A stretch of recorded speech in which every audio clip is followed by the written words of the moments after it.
Le président de la République, Félix-Antoine Tshisekedi Tshilombo, a reçu en audience ce mardi, en début de soirée, une délégation des parlementaires francophones conduite par l'honorable président de l'Assemblée nationale de la RDC, Vital Kamerhe. Il était question du plaidoyer pour le retour de la paix durable au Congo et dans toute la sous-région, partant de la résolution courageuse et importante adoptée il y a quelques mois à Montréal. L'honorable Hilarion Etongli, président de l'APEF, a livré la quintessence de cette rencontre. Chacun a pu observer que l'espace francophone est traversé par de nombreuses crises.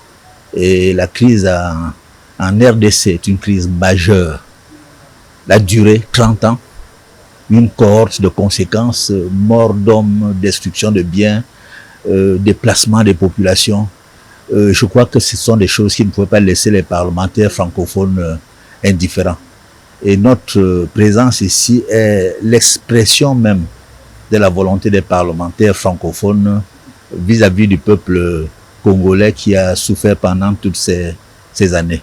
Notre ambition, je ne parlerai pas de prétention, c'est de contribuer par les voies de la diplomatie parlementaire, c'est comme ça que nous l'appelons, qu'elle soit plus active et qu'elle nous permette d'envisager, d'explorer des pistes qui sont susceptibles de nous conduire vers la paix, qui peuvent amener nos États à construire, leurs responsables à construire des ponts. Parce que sans paix, il n'y a pas de développement. Nous voulons contribuer à la construction d'un espace francophone traversé par une prospérité partagée.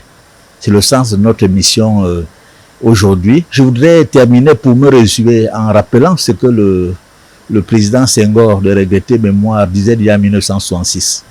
Ce sont les peuples, à travers leurs élus, qui poussent les gouvernements à aller de l'avant. Nous avons trouvé un président de la République, son Excellence, M. Tshisekedi, un homme qui est parfaitement au fait de ce qui se passe dans son pays et qui parle de paix.